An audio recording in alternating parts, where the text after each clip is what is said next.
Estou aqui com a vontade de compartilhar um pouco de boas práticas e algumas noções de como você pode lidar de melhor com a internet.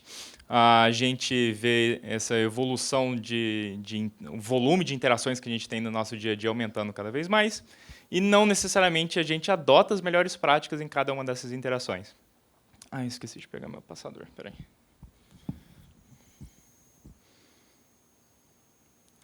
Pronto. Então, no final da palestra, eu gostaria de que você saísse daqui com alguma pulga atrás da orelha de como é que eu posso me preparar para estar cada vez mais esperto com o compartilhamento dos meus dados pessoais. E por conta disso, 23 pessoas me param aí com vontade de entender como é que vai ser esse assunto. Eu vou rodar, nesse momento eu estou rodando alguns crawlers que buscam informações sobre vocês na internet, e aí eu vou disponibilizar para vocês um relatóriozinho depois sobre o que a gente conseguiu achar, e vou mandar para vocês por e-mail, nesse e-mail que vocês fizeram o login. Tá bom? Parece meio rocket science e tal, mas prometo que é inofensivo. Vocês fizeram essa assinatura do opt-in aí, justamente com a ideia de don't be evil, não quero roubar informação de vocês nem nada, só quero provar um ponto que provavelmente vocês não se preocupam tanto com os dados pessoais, o quanto vocês deveriam estar preocupando. Tá bom? Show! Todos vocês são chaveiros. O que significa isso, né? Em algum momento vocês entram em algum aplicativo, algum site, algum serviço, e têm a oportunidade de criar credenciais para vocês mesmos. E aí vem de todo tipo de sorte, de formatos. Podem ter 18 caracteres, 8 caracteres, pode ser 1, 2, 3, 4. Às vezes tem biometria, às vezes tem Face ID. Mas no final do dia, vocês provavelmente centralizam todas essas informações. Vai estar sempre no seu celular, salvo no browser, tudo centralizado no mesmo e-mail. Provavelmente vai estar tudo centralizado no mesmo lugar, e isso gera um problema muito sério de segurança, porque se cai o seu e-mail, se acontece qualquer coisa, se vaza algum tipo de informação, é nele provavelmente que você tem o maior tipo de risco. E existe uma situação muito engraçada também, que por conta de você centralizar tudo no seu e-mail, é que... Voltando. E sobre esses cadastros todos que vocês fazem, vocês têm um molho de chaves gigantesco na sua mão, infinito. Em algum momento você é totalmente desconhecido para o site, e aí você gera um lero-lero lá falando que eu vou preencher esse formulário, está aqui todo o meu nome, meus dados pessoais, e aí o site, às vezes, ele pode sim ou não pedir algum tipo de comprovação por documento, e ele te dá a oportunidade de criar uma senha nova. Mas existe um ponto muito interessante, é que nunca mais esse site vai verificar se você é você. Então, ele sempre vai estar mais focado em entender qual que é o cara que está segurando a chave, qual que é a cor da chave que está entrando que na pessoa que está segurando a chave. Então, é uma responsabilidade muito grande, uma vez que você gerou uma senha, você garantir que só você consegue acessar aquele site. E isso gera uma brincadeira de gato e rato, que em algum momento, o melhor alvo possível é garantir com que você perca essa chave, o controle dessas chaves, ou que gerem-se cópias em cima dela, porque ninguém vai estar prestando atenção quem está usando. Até aqui, nenhuma novidade, vocês estão super acostumados a usar a internet, mas sabe o que é o mais assustador de tudo? Que esse molho de chaves todos que vocês têm, provavelmente vocês vão entregar essas chaves para os agressores, como vocês fizeram aqui hoje também. Mas eu já disse que eu não apresento nenhum mal para vocês, mas o negócio é que nem sempre vocês vão entregar de maneira proativa, como a gente fez aqui no papo. Vocês vão ser induzidos ao erro. E como é que eu posso entender que eu estou sendo induzido ao erro naquele momento? Antigamente a gente falava sobre HTTPS, agora tem todo mundo sitezinho tem o cadeadinho verde lá falando que ele é seguro. Todos os sites de hackers do mundo também têm HTTPS. Então, como é que você consegue distinguir um do outro? Vai ser no momento de falta de atenção, vai ser no momento que você tiver sob pressão, vai ser no momento que você parar de prestar atenção nos detalhes. E aí, existe um ataque super legal chamado phishing, que é exatamente você jogar meio com a estatística, você joga uma isca e as pessoas vão morder e elas vão proativamente darem as senhas. Existe também um outro lado do phishing, que é o spear phishing, que é você entender um pouquinho mais sobre qual que é o seu alvo, mas no final do dia é sempre você pegar algum elemento parecido do dia a dia da pessoa, e aí você fala assim, e se eu colocar um Gmail aqui com um GE, e aí mandar esse link para alguém, será que alguém vai digitar usuário e senha aqui nesse site? E é bem provável que vai. Ou então o Netflix com 2 Ls. É o mesmo site e tudo mais.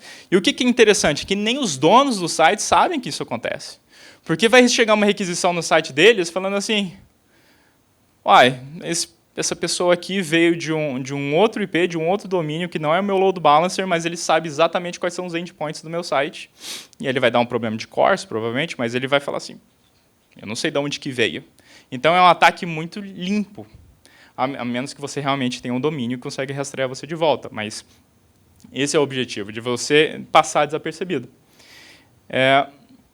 Então, no final do dia, um dos pontos que trouxe é, quanto mais você sabe das pessoas, mais eficiente fica o ataque. Existe uma relação direta entre você saber, quanto mais a pessoa, mais o phishing ser eficiente, pelo ponto claro de, se eu sei que você tem uma conta no Gmail, só faz sentido te mandar um e-mail falso de login no Gmail com a cara do Gmail.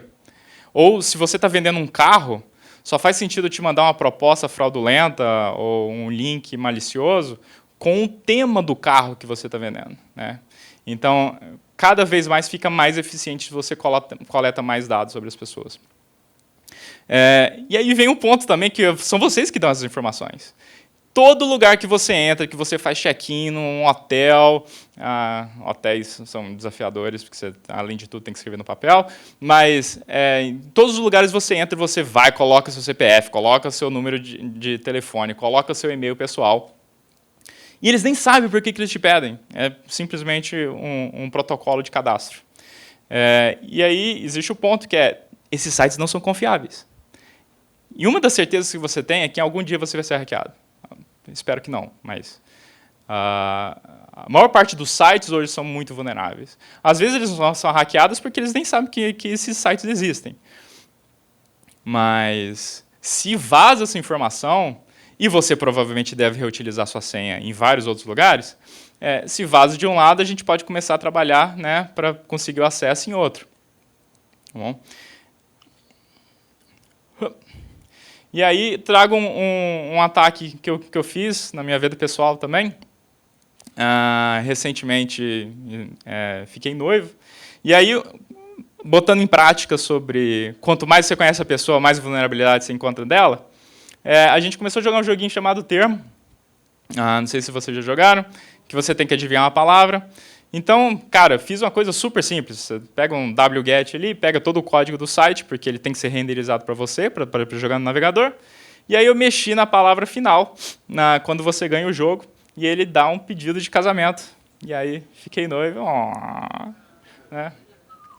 Mas isso você pode fazer em qualquer tipo de âmbito. Você pode fazer qualquer tipo de ataque, conhecendo o seu alvo. Então, vou deixar aqui uma frase que também motiva muito o jeito que eu penso, que veio do Kevin Matnick, que ele escreveu alguns livros super interessantes sobre hacking. Ele foi um dos primeiros caras presos por hacking no mundo. E ele escreveu Ghost in the Wires, que é justamente sobre esse período em que a FBI buscava a vida dele sobre todas as custas, e ele foi preso por terrorismo, porque não existia o termo hacking dentro dos protocolos jurídicos. E ele deixa um ponto muito interessante, que é, não necessariamente hackers são pessoas ruins. Às vezes são só pessoas rebeldes, que não estão a fim de seguir algum tipo de protocolo. E aí, leve em consideração que a sua atuação com a internet ela pode ser mais rica. Tá? Então, às vezes, algumas coisas rodam no seu computador ou no seu celular que não deveriam estar rodando. Então, eu tenho também um hobby que eu adoro quebrar jogo. Ixi, tem gente da Riot aqui em perigo. Mas eu adoro quebrar jogos. Eu tenho uma rotina de pelo menos pegar um jogo por mês e eu tentar ver quais são os limites do que eu posso chegar. E aí, a maior parte dessas coisas são quebráveis porque elas rodam num dispositivo físico. Então, ele vai falar assim, olha, essa lojinha aqui, essa peça custa 3 moedas verdes. Ou X, tem todo tipo de regra em cada um dos jogos. Se você consegue manipular o dispositivo físico, você consegue fazer o que você quiser, porque ele é seu. Né? Isso é um ponto que às vezes esquece. Se você vai fazer um aplicativo, se você vai fazer um site, são coisas completamente diferentes. Você começa a trabalhar sobre ofuscação de dado para você não conseguir mostrar com engenharia reversa o que está acontecendo no seu aplicativo. Num site, as coisas acontecem tudo por debaixo dos panos, porque quem renderiza é o servidor que está lá atrás, escondido. Mas o aplicativo está embarcado, está na sua mão. Então, esse é um outro tipo de ataque legal, que isso faz você aprender muito. Que, afinal de contas, cara, é seu, o computador é seu, você não quer saber como é que as coisas funcionam. Existe uma outra situação super divertida, chamada Cross-Site Scripting, que é o XSS, que é, em algum momento, a gente nunca conseguiu pensar no volume de coisas que a gente faz na internet, ou o volume de sites, o volume de serviços. E aí os navegadores foram crescendo, e aí simplesmente eles eram uma porta de entrada para você interagir com a internet. E eles entenderam que, poxa, é um poder computacional gigantesco que você está colocando na mão do navegador, que não tem muito noção do que ele vai fazer. Ele simplesmente vai entrar num site. E esse site vai ter algumas coisas em JavaScript e tudo mais, essas coisas de programador, mas você tem muito poder em cima do navegador, que é provavelmente o único aplicativo que essa pessoa está lá aberta. Se for, você tem 2 GB você tem 2 CPUs, 4 CPUs à sua mão, mais 8 GB de RAM, 16 GB de RAM, para você fazer a festa. E o que você faz com isso? Ataque DDoS, é claro, né? Todo mundo faz isso em casa. Então, você poderia usar, hoje em dia os browsers já têm algum tipo de segurança que não deixam você fazer isso, mas não necessariamente todos os sites estão prontos contra isso. Eu deixei no slide o código da esquerda e da direita, eu sei que é impossível de ler, mas no final do dia, a terceira linha lá fala assim, olha, só me manda requisições, navegador, de páginas do meu site.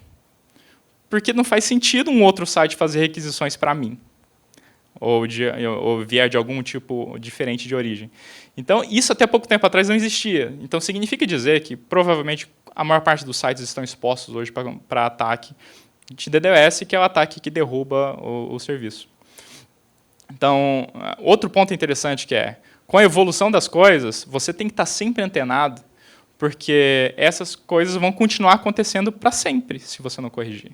Então, às vezes, vai ser o site da sua escola, vai ser o site... Não estou querendo falar nada aqui, não, mas pode acontecer em qualquer tipo de site.